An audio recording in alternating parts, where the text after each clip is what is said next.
Welcome to Mike's Corner. I'm Mike, and this is my corner. On this channel, we talk about money, finances, investments, real estate, basic economics, essentially everything you should have learned about in high school but didn't. So what did you learn about in high school? Well, you might have learned about the Pythagorean theorem. A squared plus b squared equals c squared. Kind of gives you some ideas about a triangle, but how does that help you now? It doesn't really. Money's with you every single day of your life, however. And if you understand money, money works for you. If you don't understand money, you work for money. Hopefully with this channel, we'll help you to be able to work with money and understand your money a little bit better. We've been talking a little bit about money and happiness, and then we morphed into, if money makes us happy, how do we get money? The last video, which is linked below, we talked about 3 different ways that you can get money, and today we're going to introduce the 4th way that you can get money.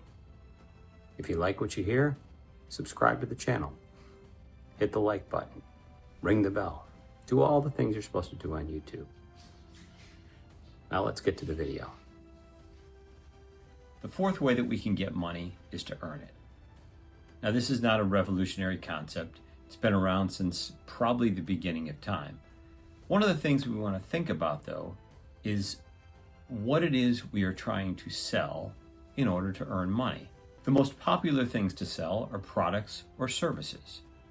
One of the things we need to do though before we do any of that is get an education, because there's not too many people that will pay for an uneducated product or an uneducated service. If I know nothing at all about fixing your toilet, I'll have you as my first customer and nobody after you, because I won't be able to do it. When we talk about education, we want to look at 2 things: where we study and what we study. Interestingly enough, where we study will have an impact on our future and our money.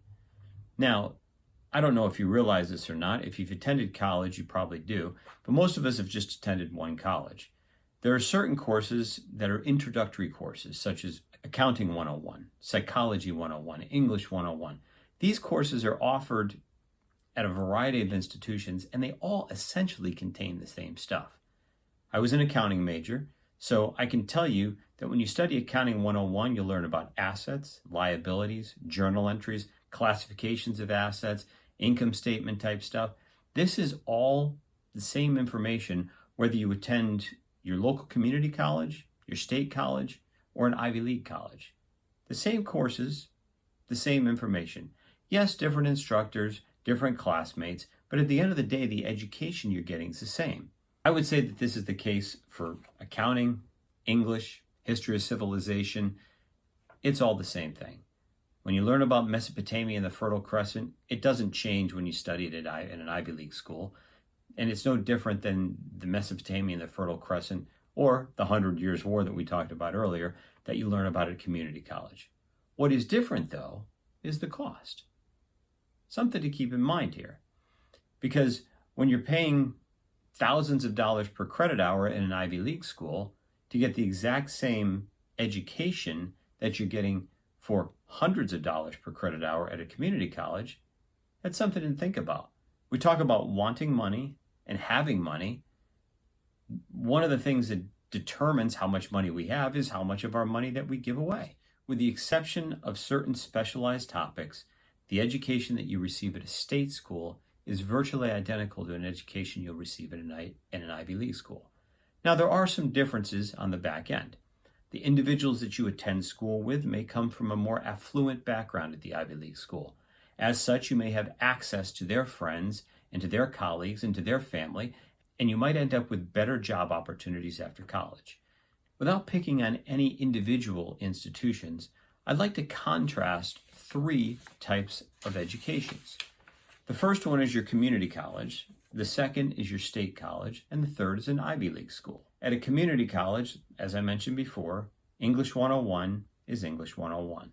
Grammar and composition, you're going to cover some basics, you'll have to write some papers, the grading scales will be about the same, and an A or a 4.0 in that school is the same as an A or a 4.0 at an Ivy League school. The first thing we want to look at is cost. Ivy League schools generally run about $60,000 a year. In-state universities, that is, if you attend school in your state at a state university, it'll run you about $15,000 a year. Community college runs you about $5,000 a year. So I would offer up that perhaps attending community college for the first 2 years of your education and then transferring to a state school for the last 2 years could give you an all-inclusive educational benefit that runs you about $40,000.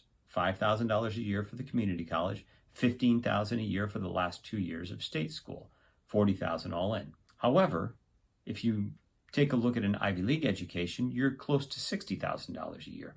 Multiply that times 4, that's $240,000 a year. Substantially higher cost.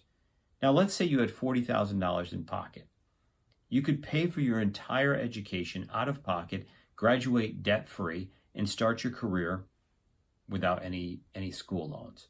However, with that same $40,000 in an Ivy League school, that would take care of 2/3 of your first year tuition. You would end up borrowing close to $200,000 and end up having a debt payment that's rather sizable, probably more than a mortgage payment would be once you graduate from college. There are both benefits and drawbacks for the Ivy League education. First of all, there's prestige. Everyone would love to say they went to MIT, they went to Harvard, they went to Yale. These are great schools. They offer an incredible benefit to those that attend there, and some of the benefits you get right after graduation from job interviews, job opportunities, definitely surpass those of your state schools. But by how much? How much is that benefit really worth? I think the opportunities that you may see are going to benefit you. But there is a cost. There's both the cost of education and then there's the opportunity cost associated with what you could do with those dollars post-graduation that you can't do now because you need to make payments on your school loan. For example, to attend an Ivy League school, you'd have about $40,000 out of pocket. You would finance $200,000, which would cost you actually at the end of the day about $265,000 if you include the interest that would be financed over about 10 years. That results in about a $2,200 per month school loan payment for 10 years. What are the benefits and drawbacks of a community college linked together with a state school experience? Well, when you graduate from school, you may not have top-end recruiters showing up at your school. You may not have that first job out of school that's amazing. Some of the colleagues that you attend school with may not have the same connections that your colleagues at an Ivy League school might have. But when you graduate, you've got no debt. This is the story of Jill and Bill. Jill goes to community college for the first 2 years of her college career, then transfers over to a state college. She graduates with the same exact degree that Bill graduates with and the same exact grade point average. After graduation, she takes a job in Omaha, Nebraska, working for an accounting firm, making $60,000 a year. Bill, because of his Ivy League education, has been recruited by a New York firm, and he takes a job working in New York at about $90,000 a year. Jill's cost of living is not that expensive. She lives in Omaha, and we can assume that maybe 67% of her salary is taken up in cost of living, housing, whatever she wants to go out to dinner with, that type of stuff. Bill, however, lives in New York, where a drink will cost him $20. His rent in a single studio is around $3,000 a month, and so his cost of living is much higher, accounts for about 75% of his income. Jill takes that $26,000 and invests it. She invested in a mutual fund that yields about 10% per year. Bill takes his $26,000 and he pays back his student loans. They both continue this way for 10 years, and at the end of 10 years, Jill has accumulated $463,000 in her mutual fund, and Bill has just made his last payment on his student loan and is ready to start saving. He's got zero. After 10 years, Jill's a little bit ahead of the game, but it gets even better from there. Fast forward 20 years. Jill continues to put the $26,000 a year into her mutual fund, and Bill just now starts to put $26,000 a year in. At the end of 20 years, Jill's got $1.6 million in this mutual fund, and Bill has the same $463,000 that Jill had 10 years ago. This pattern continues through 20 years, 30 years, 40 years, so by the time we get out to the 40th year, where Jill has been consistently making payments and Bill has been playing catch up as hard as he can, Jill now has about $12 million saved, and Bill has about $4 million saved. Was an Ivy League education worth $8 million less? I don't know. But that's kind of what the math is showing me. Now, what's even more interesting as we look at these numbers is we will see that if Jill were to not contribute at all after 10 years, so let's say Jill contributes for the first 10 years after college, $26,200 a year, and Bill contributes nothing as he makes his college loan payments. What ends up happening? Jill, at the end of 40 years, will have accumulated $8 million just from that $26,000 a year for 10 years. She will have accumulated $8 million. Bill, on the other hand, after contributing from year 10 through year 40, will have only accumulated $4.7 million. Still, there's a disconnect. What's even more impressive is if Bill, because he's a big New York guy, decides, you know what, 10 years are up, I've paid off all my loans. Now, instead of putting $26,000 a year, I'm going to put $52,000 a year. I'm going to double what Jill has been putting in her fund. So years 1 through 40, Jill has put $26,000 a year in. Starting in year 10, Bill puts in $56,000 a year and does it for the next 30 years.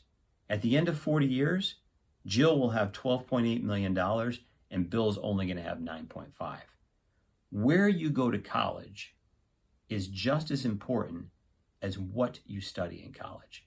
What you pay for college will make a huge difference for you 10, 20, 30, 40 years after you graduate from college.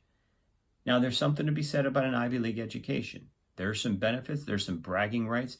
Your parents will sure be proud on graduation night that they can say their kid went to Harvard. But 40 years later, is that really worth it? I don't know, that's just the math. So as I mentioned at the beginning of this section, where you go to school is important, but what you study is equally important. And I would break that into two categories. First of all, studying something you enjoy is going to make a huge difference. If you end up choosing a career for something that is highly lucrative, but you hate doing it, you're just going to be miserable. You're going to spend your entire life doing this, and no amount of entertainment you can buy is going to take away from the fact that you hate your job.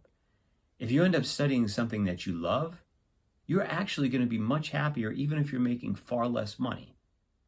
As a teacher, you find yourself invigorated at the end of the day. It gives you energy. It gives you all of the things you've ever wanted. Well, those things are worth more than money.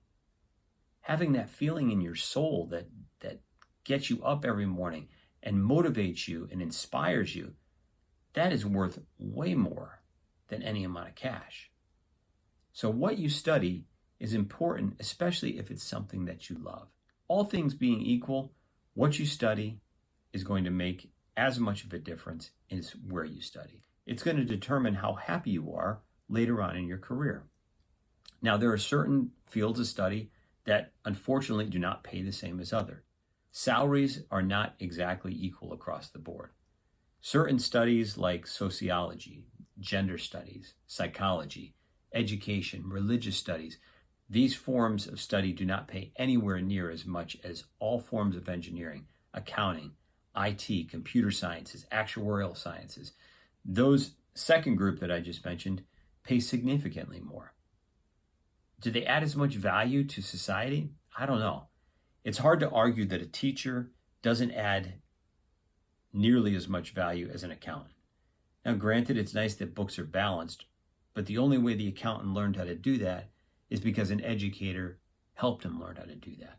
The only reason that any of these individuals learned how to do all these things that they make a mountain of money doing is because it was an educator that taught them. So while I don't necessarily disagree with the disparity that's there, this is the world we live in. And if we talk about education and getting an education being important, and if we are looking to ultimately make money, then I think it's important to look at what it is we study to make money. Now, the good news is, once you make a pile of money, you can do whatever you want. If you want to be a teacher and you've made a bunch of money, then you retire and you go teach for free. Then you get to share whatever it is you want to share, and that only benefits you. So once you've studied something you enjoy, and you're able to study something that you think can actually make you a living, the next thing to do is is go out and find somebody that wants the product or service that you have. That is the way we earn money. We get educated, and then we find someone who wants the product or service that we have. If we can do that, that's the magic formula. That's what capitalism is essentially based on: supply and demand. If there's sufficient demand for my product and I can provide an adequate supply of it, then I will be able to make money. Let's say you can't necessarily provide a good or service somebody wants. There's another option. You can become a broker. You can broker people that actually have goods and services with people that have needs or wants, put them together and collect yourself a commission. That is, again, providing a good or service that people want. People need to be connected. And if you have a connecting personality and you can put people together, that's a great opportunity. Let's say that you're in college right now, or the job you have is not producing sufficient income. You can always get a side hustle. And side hustles are fantastic. In fact, a lot of people's side hustles eventually turned into their full-time job and ended up making them tons of money. Side hustles can be as simple as, and there are so many avenues out there for this. They can be as simple as any gig economy type job. Driving for DoorDash, Uber, Lyft, Uber Eats. These are all great gigs that you can do in your spare time, and they generate cash for you. Another side gig is online selling. There are plenty of people that monetize YouTube channels, that have services that they sell online where they are selling either entertainment or information or education, and people just gobble that up. The best way to earn money is to become educated and then sell a product or service that somebody wants. Today we talked about 4 ways we can get money. We can beg, borrow, steal, or earn it. Once we have money, what we're going to want to do is we're going to talk about ways that we can hang on to our money, keep our money, and have our money work for us. That'll be in the weeks ahead. I'm Mike, and this is My Corner. We'll see you on the next video.